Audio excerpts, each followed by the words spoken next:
I wonder if these first couple games are putting some things on tape for all of Ohio State's future opponents of, hey, here's the game plan.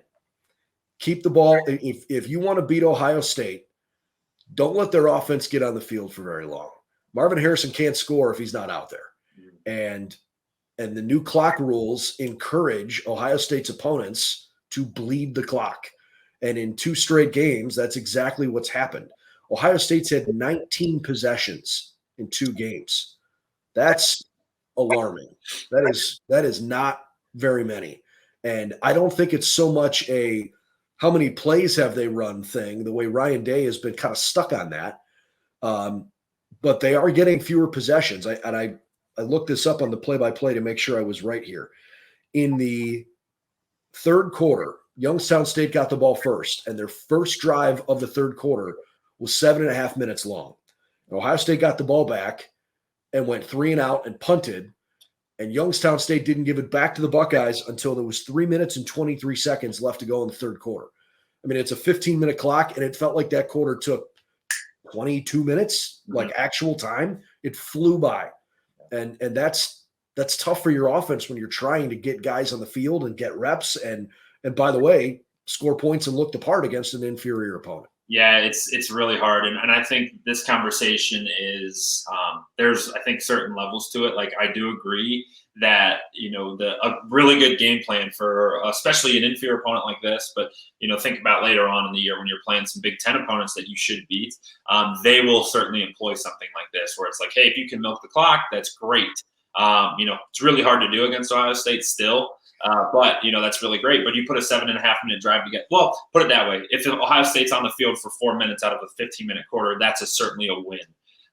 However, on the flip side of the coin, I think part of the issue is Ohio State's lack of big plays. And now everyone's going to be like, oh my gosh, Marvin had a 70-yarder and a 40-yarder yesterday.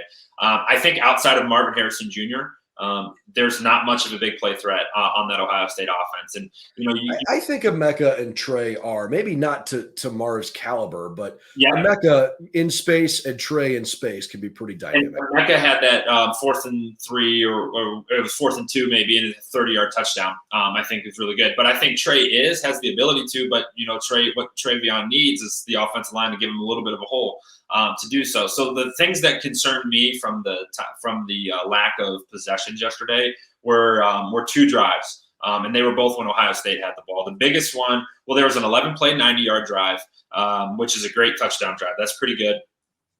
There was at the end of the game, there was a 13-play, 81-yard drive that netted 0 points.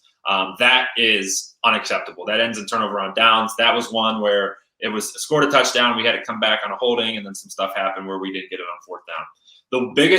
The biggest one where I'm like, this is a problem, is a 13-play, 60-yard drive. So think of that as getting the ball on the minus 40-yard line. So you just right outside of midfield, and you only have 60 yards to go.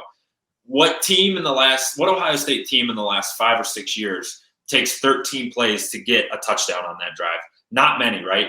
Not many at all. And that can be a combination of things, right? You're not moving the ball up front. You're not being able to run the football, but making it really challenging. But hey, that factors into it. When you take 13 plays in 4.5 minutes to go 60 yards, that kind of factors into it. And by the way, that was Devin Brown's first drive, and the drive was extended by Youngstown State penalties. Yep. So it should have stalled. Youngstown State kind of kept them in it.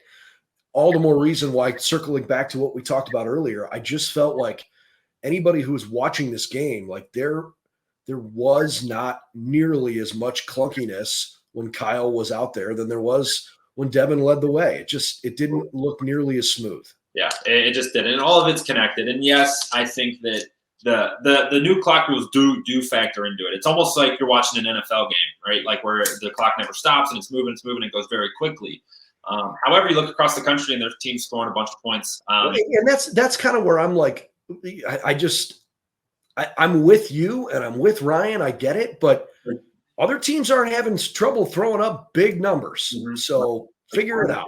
Yeah, Penn State yesterday, 63 points against Delaware. Even the last night game, Texas-Alabama was like clunky, and then boom, big play, and they ended up scoring a bunch of points. So there's certainly a balance to it, and you just got to find that. They got to continue to grow, and I honestly do. Once they start going with one guy at quarterback, that changes a lot of stuff because it gets guys are no longer like confused and like, hey, who's going to be in the huddle or behind center this drive, and starting to work that way. So I think it will get better, but it needs to. And they just Ryan Day's got to adjust. They got to adjust play calling. They have to start scoring quickly because that's just the case.